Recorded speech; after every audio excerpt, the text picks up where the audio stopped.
Hey Mike, how's it going? Good, buddy. How you doing? I'm good. Did you have a good week?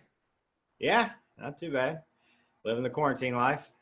That's right, man. Everything good with the kiddos? Yeah, kids are great. Had them all week. Had to give them back today, so a little sad, but yeah, it was a good week. How about you?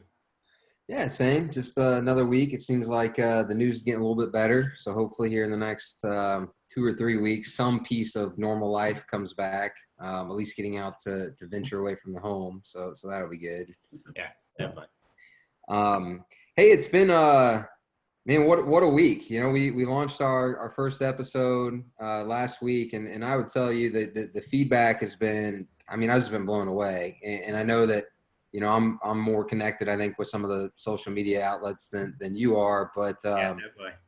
whether it was is posts on Facebook or people sending me personalized texts or emails, just our willingness to kind of talk about this, and even to the extent of reaching people that I don't even know. It's, hey, somebody told me about you guys doing this, and listen to the first episode. And we kind of joked through text message that we really didn't get very deep on anything. We were Not just, even a little bit. Like I was like, man, we feel like it was like a throwaway episode almost. Like hey, it's just us guys. But yeah, we didn't get into anything.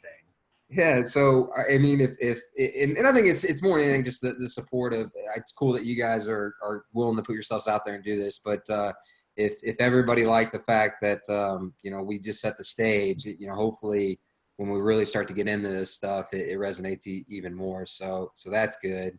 Yeah, Um, but it's been a busy week for us, with daily lives and everything. But just for this specifically, with what happened in the first episode till today. And I guess the first big thing, and we joked about this in the first episode, is you said, I don't really like that divorced dads thing. And so we started the brainstorm, and credit to you, man. You want to talk about, what you kind of went through and brainstorming what we decided? yeah. So I mean, I just came up with a bunch of just stuff. Like I mean, literally pen to paper, nonstop, just bloop, bloop, bloop, bloop. I mean, just anything that came to my head. And I thought, some of these are good, some of these are terrible, like broversations, awful. Like, it's so embarrassingly bad. Like when I sent it, I almost felt embarrassed that was even on there. I was like, I'm just going to leave them all out there and let Derek mold over. And like, yeah.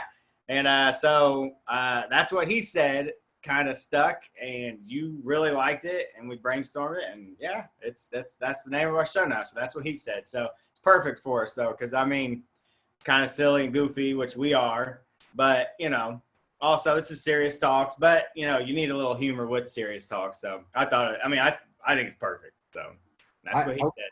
That's the name. Yeah, absolutely. So that's what he said, and I got to give credit to Scott Vogel and Nikki Vogel. They've been awesome. They've given some really positive feedback, and especially with Scott. And so one of the things, or a couple of things that we've done. So we've created a YouTube channel that we're going to house these episodes on, and that's what he said is the name of the YouTube channel. So the next time that we post this, if anybody wants to subscribe so they get notifications of when we post stuff, that would be great. We actually created a website. Yeah, got a website. It's just crazy. TWHS.net. So we're live on there. So the episodes will be recorded on there. And then we've kind of got our contact info, because one of the goals is to get some feedback from anybody that listens. And if there's certain topics over time that they want us to talk about, Yeah, we'd love to hear that feedback. So we'll put that out there, and that's live. But there's some really cool logos that Scott put together. He's freeform artist, and he did a whole logo, and he's got a couple of caricatures of us that were built that we put into the website. So got to give him a shout out. It was pretty cool to Scott see did him. awesome. Good job, Scott. Yeah. Nikki, Scott, love you guys. Yeah. Thank you guys. Appreciate it. Yeah, you're awesome. So that's great. So, some of the feedback that I got, again, was just, hey, I'm going through a divorce, or I'm a year removed or 2 years removed, and I don't know who to talk to about this. And I fear that I'm getting on the nerves of friends or family, because I keep rehashing it. And one of the things that we talked about when we kicked this off is more of kind of current state. We're single parents that we're, involved with our kids' lives, and we have our own things going on, and there's challenges that come with that. and so I think that's where we want our focus to ultimately be. But in order to get there, we obviously, we got to sit there and be able to talk about what we went through specifically with our marriages and our divorce in order to set the stage. Yeah, absolutely. So Absolutely. So I think that's what we're going to try and do on this episode is from a high level, just give a little bit more detail and background about that, and kind of share some personal experiences and some stories. But it's at its core, it's so important to be able to talk to people about what you're going through, and Huge. whether it is family, whether it is friends, whether it's a therapist, where it's a complete stranger, it's one of those things that you learn over time. But the absolute worst thing that you can do is to just ruminate in your own thoughts and not express it verbally, because at least in my experience, nothing good comes from that if you just sit on it. It's bad. Yeah, it's rough. If you just sit on it, it can tear you apart. I mean, what you think of internally is not the same as when you verbalize it and externalize it. It's just not the same. You can make things sound better in your head, but if you ever just say it out loud, it can sound so different, and you just don't get the full picture when you're just in your head. And definitely talking to people, but at the same time, I understand how hard it is to talk to people about it. One, especially right when you're going through divorce, or even, not even the divorce part. That's like the ending. The separation is where really what we're talking about. It's not divorce is, but the separation is where it starts. And talking to people about it, you may not want to. And you may not want to talk to people because you don't want to hear their advice. You don't really want advice. You're not looking for them to tell you what to do. You're kind of just looking for somebody to lean on and like just listen and just be there. But, most people, when they hear somebody complaining or not complaining, but talking, they want to give advice, and that may not be where you're at. So it's definitely hard to talk to people. And if you get that a couple times, you kind of just clam up. So I know it's tough. It's definitely tough. But again, talking to somebody or even seeing videos of people relating to you is important, in my opinion. No, I agree 100%. And I want to spend a little bit of time. I want to talk about my story, and then I want you to kind of go into your story. And we were chatting kind of over text this week. So when you meet somebody new, or it's hey, what kind of happened early life? Like I have my little 15-second elevator spiel of I had my kids young, and you got married young, and life just kind of happened, grew apart, and got divorced, which is 100% true. That is the story. But I've had a couple people, hey, you're selling yourself a little bit short on kind of your experience and what that meant for your life. And every time they say that, it's like, you're right. Like I'm very, at this point, enough time has passed, and I have, I've spent the necessary time to reflect on it. I'm very, very proud of the fact that I went through all that stuff, and I don't say this from a bragging standpoint of me, and I want to give tons of credit to my kid's mom too. She was just so much to do with this, but like I've got 3 absolutely amazing kids that I think, given the circumstances, have turned out, very well. They're good in school. I feel like a good head on their shoulders.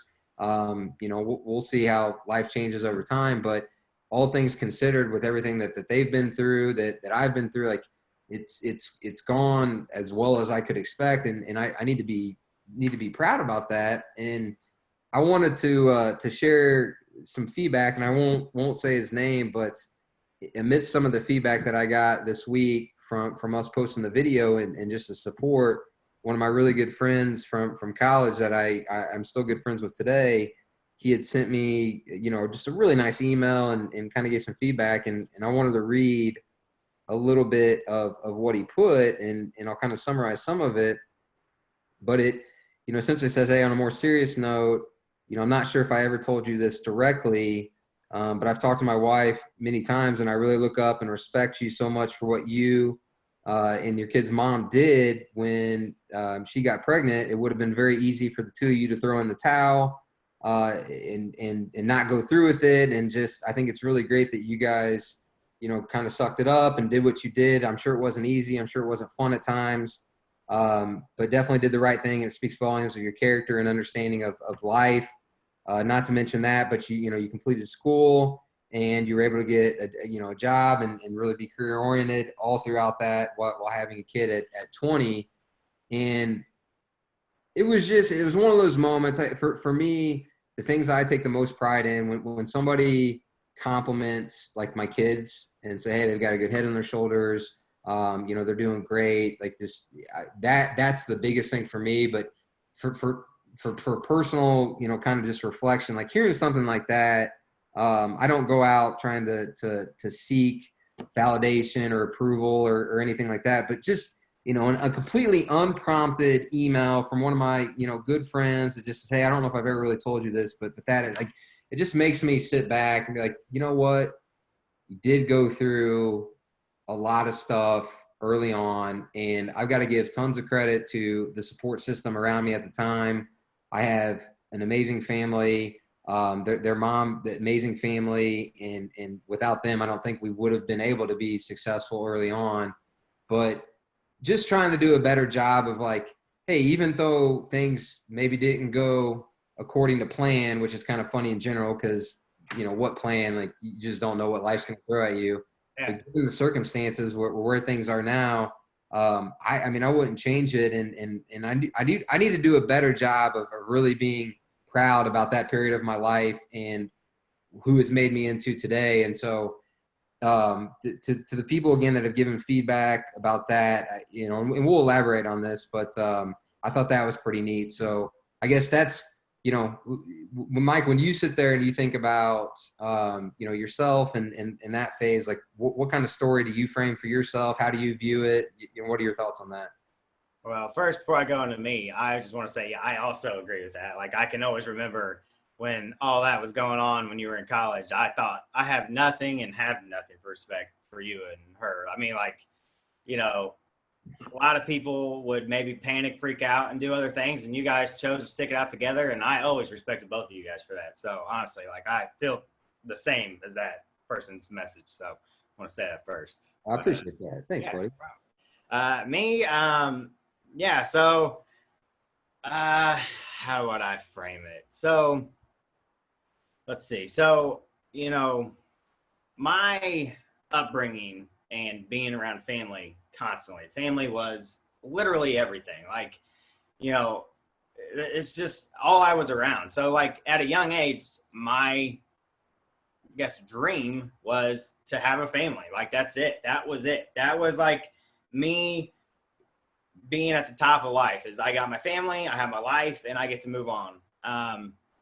And for people that are more career oriented, it's similar to landing your top career choice, the place you thought and you never, you knew you wanted to get, and you finally got there.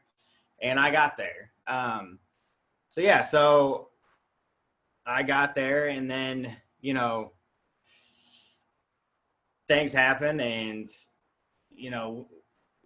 it just didn't work out. So it's basically like taking your career, having it all, and then losing it all. And that's basically what I felt when I had it. So I went from the top of the world to literally the bottom of the dirt. I mean, that's the best way I can look at it or describe it, at least. I mean, I don't know how much detail you want me to go into yet, if you want to wait, or if you want No, I appreciate that. I think one of the things that for me, when that situation came up, it's so there's two paths, right? It's okay, this happened, and this is going to happen, and this kid's coming, and okay, like, all right, that we're gonna stick this out, we're gonna make this work, and okay, the next logical step is we're gonna get married, and everything's fine, and so this is what you've got to do, and there's things that come along with that. There's responsibilities and all that, but I was, and it's so clear to me now, going on 37, but at that moment when you're in your early 20s, you're so emotionally fucking just dumb. You're just emotionally dumb. Like you're not anywhere near where you should.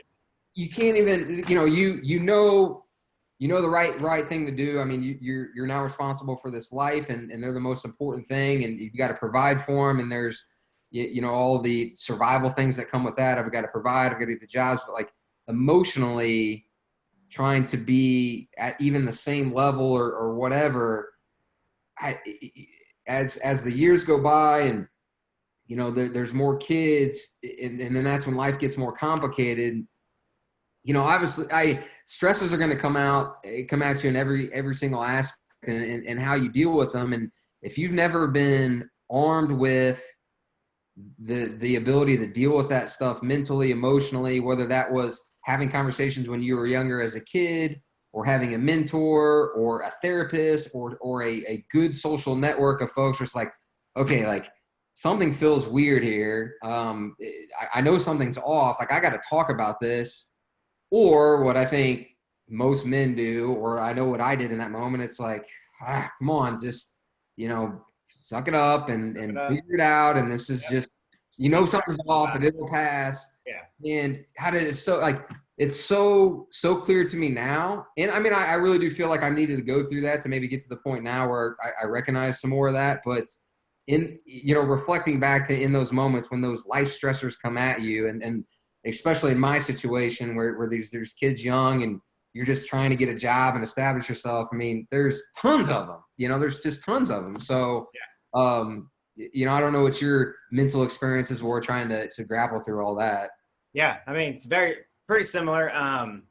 It's like you said, the steps were you meet somebody, you get married, you get a place, you get a good job, you get security, and then you have children. I mean, like that's exactly what the steps were, and that's exactly what I was doing, and it was just fitting perfectly.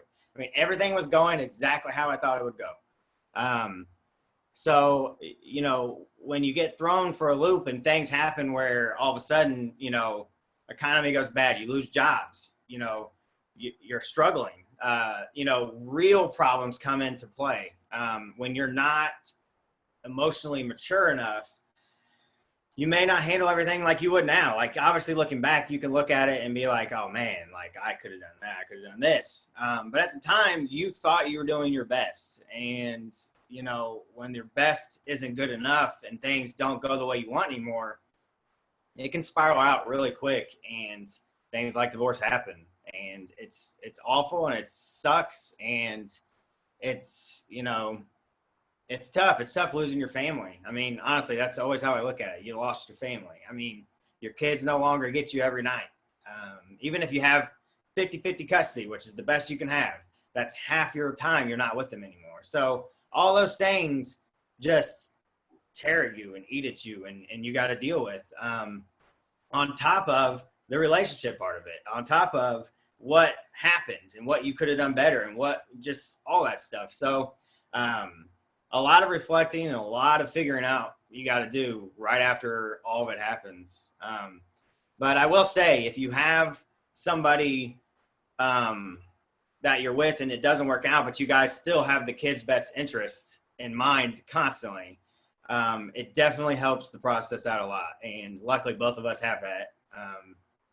So, all the hard steps get a lot easier knowing that even though it didn't work out, like you can still communicate, you can still, coordinate and still be there for the kids. Both of you can still be there for the kids, even though you're not both there at the same time. And that's what the kids need. So yeah, it's tough. We're going to talk about that, I think, in future sessions. And that's where it would be, to gain perspective, we probably need to have some folks on here that have been on the other side of the spectrum of divorce, where it's just what they would probably classify as a disaster, right? And Yeah. we talked about this in the opening episode. It's taken some work to get to where we are, but we both have great co-parenting relationships, classified as either low or non-existent drama. Both of our ex-wives have remarried.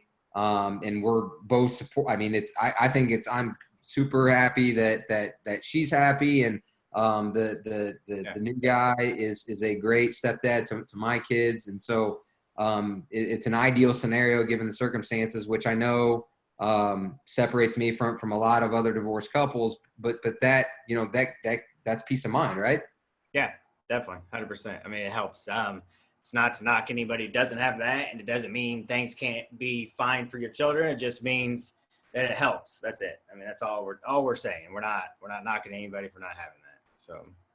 So let me ask you. Let me ask you this. So when you are in your early to mid 20s and you've dreamed of just having a family, what did you identify more with when you were married? Was it because I won't go into all the details, but I know that you had found this job that was paying you well and it worked out and you enjoyed it and that obviously afforded you the opportunity to do certain things with your family. When that got taken away, I mean, how'd you react to it? Was that a massive blow for you from an ego standpoint? How did you process that? I'm like, oh shit, like, I was finally making the money I wanted to, or I like this job, or was it more of like, what is this going to mean for my family? Like, how did you just react to it all?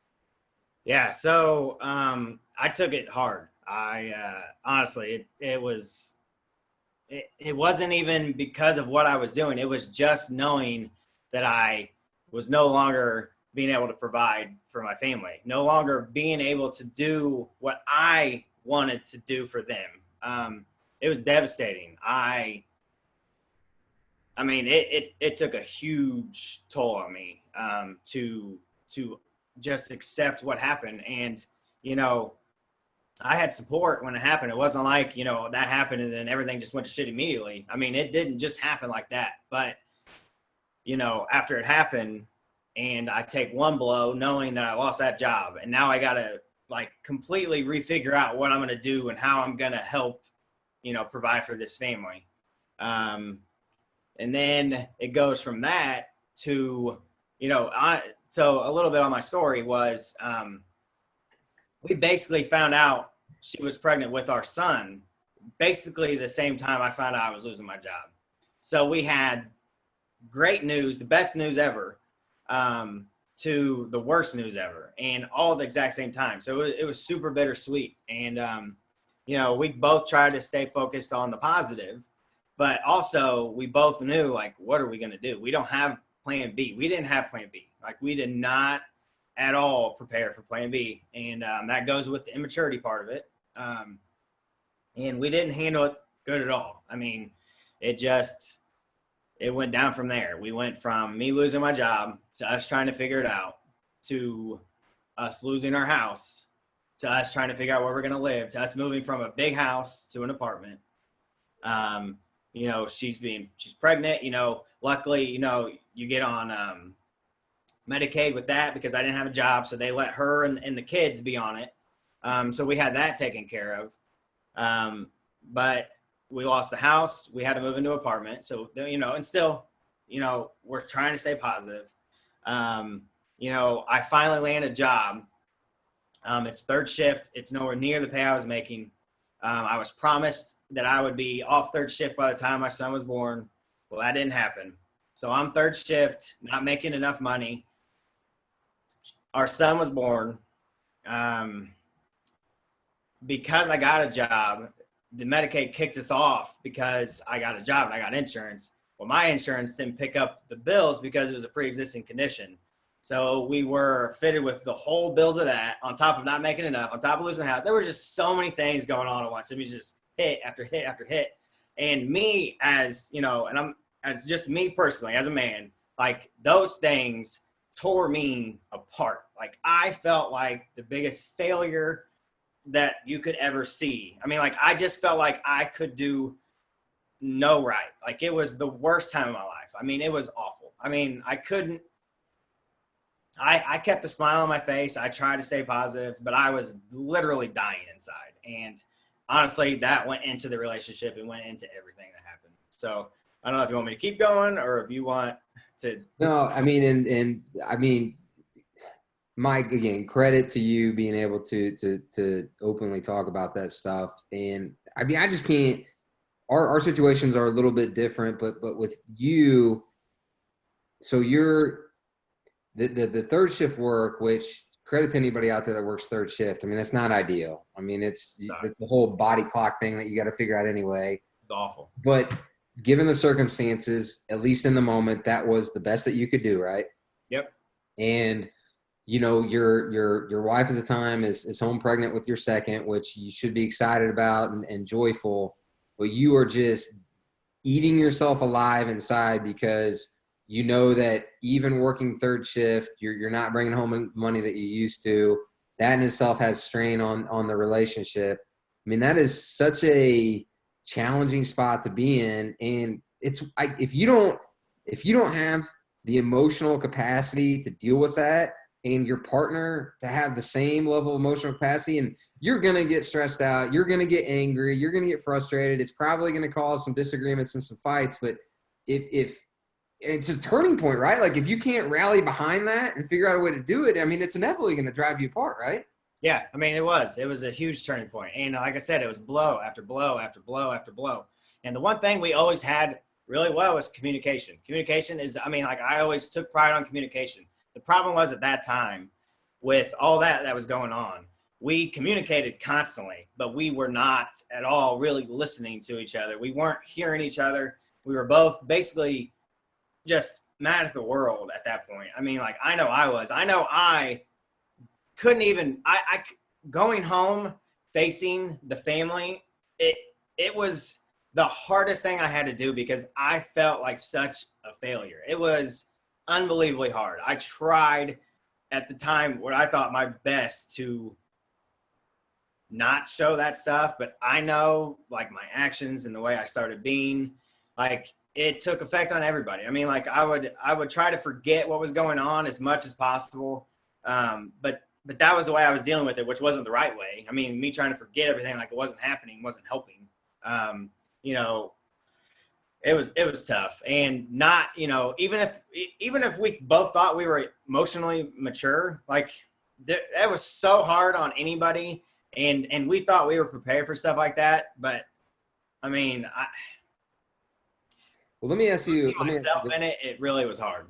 Let me ask you this. When you talk about, hey, communication is key and what you guys did, and this is, I mean, I'm so guilty of this, or at least was. I like to think I've gotten better at this, but when you think back to those moments when you're like communicating like, you know, this third shift sucks, like, you know, I wish I was making more money, and was it she's like, no, like, thank you for doing what you're doing, like, you know, we'll figure it out. Was that the extent of it, or was there the next layer, which is what I would feel would probably be the more beneficial layer of like, listen, I don't feel like, and I don't want to put words in your mouth, like I don't feel like the man I should be, like I'm so depressed right now because we're in this situation. I feel so inept. I feel so insecure. Like how deep in that moment, and again, this is 10 years ago or 12 years ago, how long, like, and that's where I just, it's the emotional intelligence of being able to communicate that stuff. So I guess I would ask you, like, in your spectrum of like, yeah, communication was so important. Was it like, in your opinion, like surface level, or did you really feel like you exposed yourself on like what you were going through in your head? Yeah, no, I don't think you know, at the time I thought I did. At the time I thought I was being very clear of what was happening.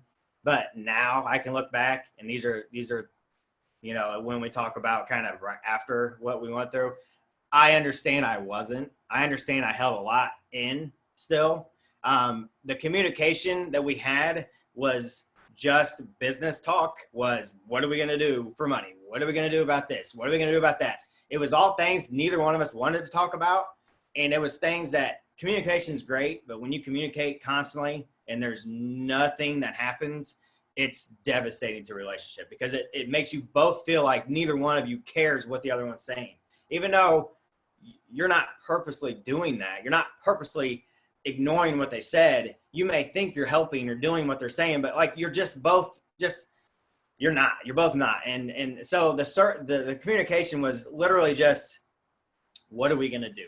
How are we going to get out of this? And, you know, it just, me not being completely open and letting, you know, her know how devastated I was for everything going on. And because I didn't want her to think I didn't want to look like I was like pitiful, like I was feeling sorry for myself. So I tried to like be prideful and try to put on a strong face. But I mean, it was obvious that's not what was happening. I mean, I was literally losing myself. I mean, I went from, and you know, like I am the positive guy. I'm the positive friend. I'm the guy that doesn't, nothing bothers me. Like, I can have a bad day and you would never know because I won't tell you if I have a bad day because I won't think about it. But this going on, it was hard for me to see the bright side of things. I didn't see the bright side of things. And I went from that to going on anxiety medicine, to being depressed, to having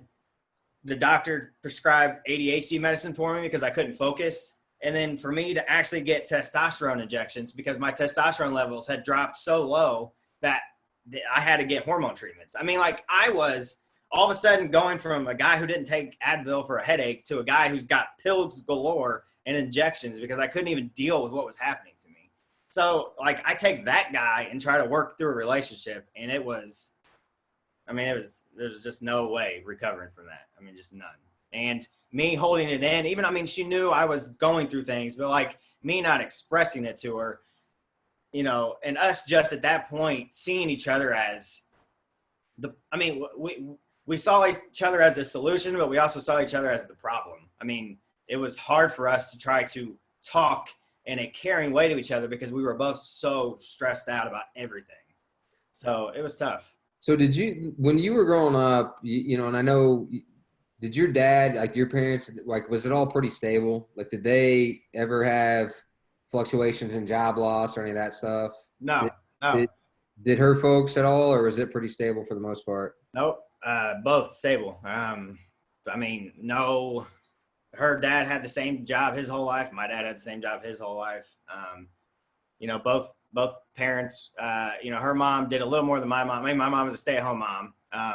Her mom was a stay-at-home mom, and she also did stuff like babysit, which my mom babysat too. So they're very similar, honestly, almost identical upbringings. Yeah. And I mean, and I bring that point up because I can't stress enough. And I finally learned that, like, you have to talk to other people that have been through similar situations. So, you know, in your guys' situation, you both viewed it as a lens of like, well, like, I grew up and like, you never really had to experience this. So, you know, you don't really have any firsthand coaching experience of like how you deal with something major like this coming in. And if you're not willing to open up to outside sources, now you kind of rely on yourself and your partner. And if you're not even emotionally capable of having that discussion, it's going to break down. And if the hits keep piling on, like, inevitably it's just a fucking big gas explosion that happens eventually. Yeah, definitely, man. It was a perfect storm of absolute shit. And neither one of us were equipped to handle it. And we didn't handle it well. I mean, we did our best. And I don't think either one of us did anything vindictively. We couldn't handle it. And, you know, at the time, you know, when we were first going through it, you know, right after we separated, I know me personally, you know, I didn't do anything but blame her. Like, nothing was my fault. I did everything right. She did everything wrong. She didn't support me. She didn't do this. Like, that's all I would think about right afterwards. And I was bitter and angry and in denial, honestly. I still couldn't believe it happened. I mean, it felt like at least 6 months of that. I mean, I'm not even kidding. Like, of just blaming her, not talking to anybody though. Like, I wasn't letting anybody else know. Like, it was just me telling myself this. And it wasn't healthy and it wasn't good. And, you know, it took a long time for me to actually focus on what happened and focus on what I did wrong and realize that, you know, I did a lot wrong too. And it wasn't all her fault. And it was, you know, it took two of us to do it. And, you know, it was, yeah. I mean, definitely.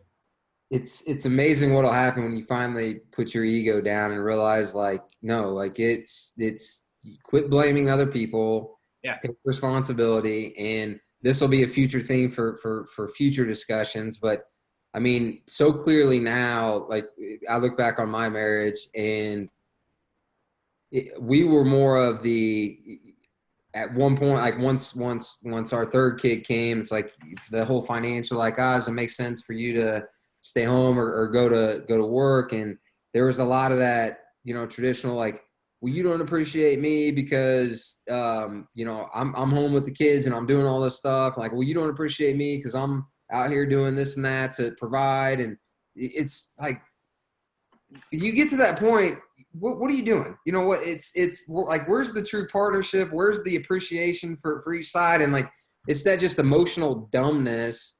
And I think, you know, better late than never. We've figured it out, and I think that'll suit us well going forward. But being able to finally reflect and be like, no, like, yeah, like you did some things wrong, I did some things wrong, and now that you can realize it and at peace and more importantly, just be at peace with it. I mean, that's such a big thing, right?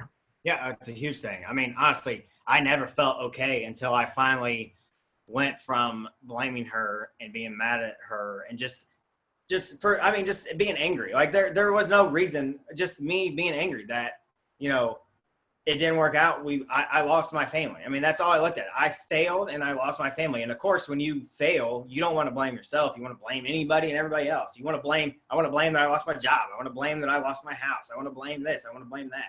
All those things did happen. Yeah. But those are not why we got divorced. They're not. They are how I reacted to them, and they're how she reacted to them, and they're how we, you know, like I said, we did our best. We did not do anything on purpose to each other. We wanted it to work out, you know, and once I finally seen and stopped blaming her and actually just stopped even putting anything on her and just focused on myself and just went over everything for me, like I really started seeing things so much more clear, and I was able to let go of the anger I had and understand and the denial that I was having and just accept what had happened.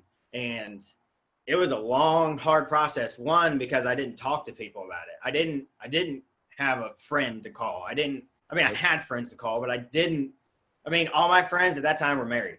So to call a friend who's married and let them know how hard my divorce is happening or my separation, one, I didn't want to bother anybody with it. And two, I didn't think they would understand. And then, you know, I have my family who's super supportive, but I also didn't want to talk to because one, like I didn't want advice. I didn't want anything of that sort. I just needed somebody to hear me and just be like, damn, like I understand, like that's tough. Like I didn't want advice. I just wanted somebody to listen, but you know, not saying that I was right. Like I could have called somebody and I should have called somebody. That's one of my regrets I had. I did everything internally and it was super painful and it was super hard and it probably made it a lot longer than it needed to be. Now I did eventually get to where I needed to be, but I had to be honest with myself. I actually had to be the friend to myself and just completely stop having this biased opinion of how I did everything so perfectly when I didn't. And, you know, I had to own up to everything that I did wrong and understand that I also was trying my best too. And so you go from anger and resentment to forgiveness and just being able to accept it. And that's the biggest part of this whole thing is being able to accept it and forgive both you and them. Yeah. Why do you think it's so tough for like just like guys in general to like drop their guard down and be like, hey, like I don't feel like I'm doing what I need to do. I don't feel like I'm providing. I don't think that I'm adequate enough. Like what do you think that people are like that or like guys? I mean, I've been so guilty of that. And I mean, I say that not from like, I've got it figured out and I still, I think in guard in the sense like, oh, I'm in control. I can fix that. Like you just don't know what life's going to throw at you. And when when some of that stuff happens, like a job loss or whatever, it's, you know, instead of like, all right, well, that happens. I'm excited for the future. We'll see what happens. It's, you know, woe is me. And now I'm this or that. Like, I mean, why do you think that's like such a natural reaction? Yeah, I don't know. I think pride, ego is a lot with guys. You know, guys are very prideful.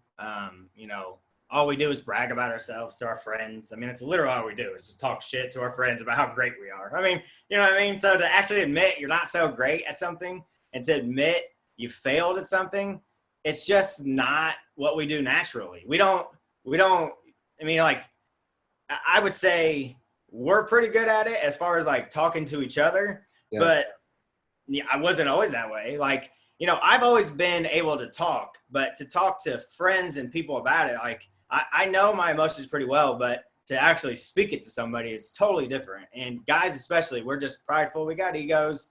You know, we don't like to seem weak in any way whatsoever. We like to bullshit and lie about anything. I mean, like, we just like to be, you know, the best, I guess. I don't know. So it's really tough, you know, if you don't have a friend that you feel like will put that shit aside and actually be like, hey, man, like, you know, I know we always talk shit and we always try to act like, but like, I know you're going through something. You can talk to me. And that's a hard thing for a guy to do to another guy. I don't know why. It just is. Well, and that's you know,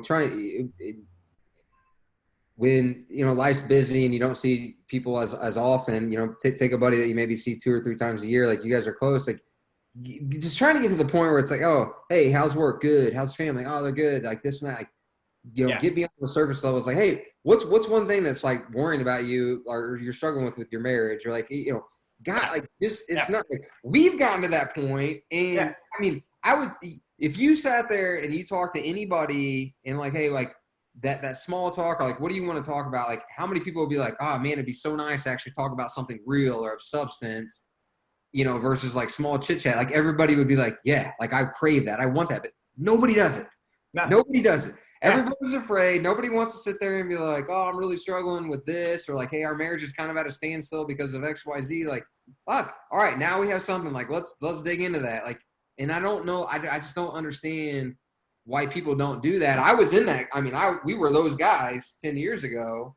And I think we're different now. Like we want to talk about that stuff. And just based on some of the feedback, again, that I've gotten from us in what we're trying to do here is, man, there are so many people that just they don't have that outlet or they are afraid of talking about that stuff with their friends and family because they feel like they can't relate or that they're going to be judged. And that's just you either need a better support system, you need to find a different group, you need something because, again, at the end of the day, like if you can't express that stuff verbally, you're doing yourself a disservice. Yeah, you are. I mean, it's huge. I mean, that's really what you need. You know, I mean, like I said, guys, for whatever reason, we have a harder time doing it. I don't exactly know why. I mean, we kind of all know why. Just like I said, guys are how we are. But having that support system. But I mean, I even think about myself. Like, it was probably easier for you to talk to me because you knew I went through it. But like, yeah, I looked at it more of like, I don't want to bother people with my shit. Like, that's that pride that I'm talking about. Like, I don't think anybody cares like how I'm feeling. Like, they all care about me, but they don't want to hear how I'm feeling. Like, you know what I mean? Like when you say, how's your day? You don't really want to know how your day is. You just kind of want to be like, hey man, how's your day? Cool. Let's talk about sports. You know what I mean? Like we connect that way. We don't connect emotionally. That's not our thing, but it can be. And if you know, we actually start opening up to our friends. One, if you got a friend that you are friends with and they don't accept how you're talking to them, not your friend. I mean, not a friend, like they can be your friend for whatever, but not your friend that you need. And you'll find those like you. I mean, like we're comfortable talking to each other now. I mean, look, we're comfortable to everybody now, but I mean, like, but it's because we both felt like the other one cared about what we were saying and not annoyed and not like put out and not judgy and just, so it makes you comfortable. So now we don't care. We'll talk about anything. Like, it doesn't matter. Yeah.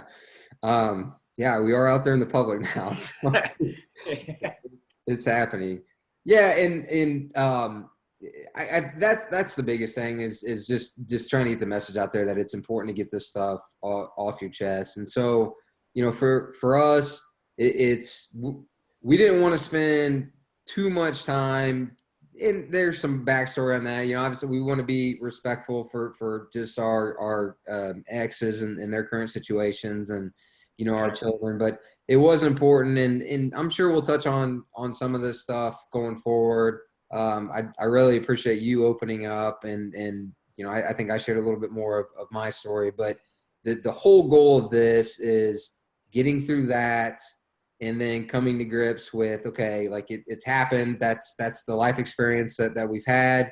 You know, what did you learn from it? And, you know, how does that shape you with current state? Cause I think that's the biggest thing. And the whole goal of what we're trying to do here is, man, like we've been through that experience. Kids are most important. You know, we've got jobs, we've got hobbies. You know, we eventually want to find partners that you know, match up and bring out the best in us and enrich our lives. And so how do you go about doing that, knowing that at this point in life, everybody's kind of got a story and really trying to come to grips with, do they fully grasp it and understand how that's kind of formed current state and all that. And so, let's spend a few minutes here kind of, I guess, teasing what our next episode will be. And so the next discussion that I really want to focus on is, okay, like it's happened. You're in this kind of rocky emotional state of like, I'll put it back on you. Like my whole goal early on in life was to build this family. It's now kind of been taken away from me, at least what you thought it would be. And now you're on your own. You got your kids half the time. Like mentally, how do you let go of what that life was like and now fully embrace what current life is? And so maybe spend a few minutes kind of talking about that. I'll talk about kind of my initial experiences, and then maybe we'll leave it be and pick up, going to the next episode. There's a lot to talk about there. We're going to keep it quick. I'll try my best to not go into too much because I know how I go. But, so, I mean, we'll talk more about, when it happens and you're in that state where you're separated and you're no longer living together. That's where the real pain and hurt comes. That's when you feel at your lowest, because you went from family to yourself, so the days that you have your kids are a little easier because you have your kids and you can focus on them and you can do all that stuff. The days you don't have your kids are the hardest days in your life right after, because everything that you've had routine-wise in your life for several years is gone. And now you're alone in a house with memories and all these things that it's hard. So I don't know how to not go into all the details. So I'll just say, like, early on, it's super rough and it's super lonely, and that's when you definitely need a friend. You have to get a friend. You have to have somebody to talk to about these things. You have to, whether it's a therapist, whether it's a friend, whoever. Like, you've got to find somebody, because you can go into dark places. You can get in your head, and when you're in your head, you can just go to bad places, and you just can't think clear when you're not talking to somebody. So you need a good influence on you, that's for sure.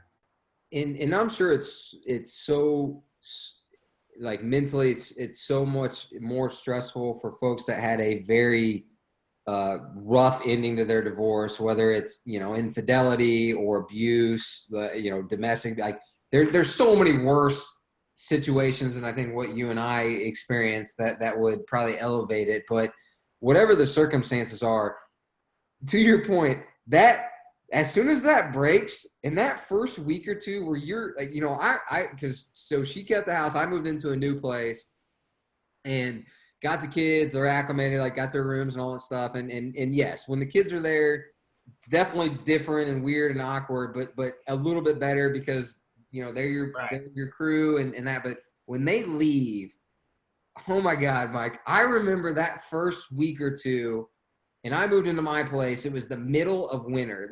You helped me move. This is the middle of January where it gets dark at 3:00 in the afternoon. Yeah. And I'm in this house, and it's, it's just me, and it's dark and it's quiet. And I hadn't experienced that in 10 plus years of being in my home where there's just complete quiet and there's nobody else around. Like literally my entire adult life at that point had been subject to having, this family and these kids, and that's now all taken away. And I'm in this house and it's completely dark and quiet. I mean, you want to talk about a complete, it's mind fuck, man. Like I would literally go to Meijer at 10:00 at night and stay there for a couple hours just to not be home by myself. I didn't buy anything. I'm sure they probably were wanting to call the police on me, wondering why the fuck this weirdo is just walking around mopey and sad, looking depressed, like walking around Meijer. Like, I had to do anything I could to just get out and just not be there. Like, that's how hard it was. Yeah. It was so hard. Like, yeah, that's tough. So we'll let's pause there because I think we'll pick up there. We can talk about because I think there's phases, right? There's I mean the first 3 months, the first year. Yeah. There's so many things of just adjusting to the physical living arrangements, the mental and emotional thoughts that you go through, trying to get to just grips with the new reality. I mean, there's just so much to unpack there. So I think that probably sets the stage for our next Yeah. episode. I mean, unless we want these things 3 hours, I mean, Uh, yeah. We're going to have to segment it, even though it's tough not to keep talking about everything. Like, but yeah, we'll have to talk about that another time. All right, buddy. Well, I appreciate you and opening up, and we'll keep this thing rolling. Sounds good, man. All right, buddy.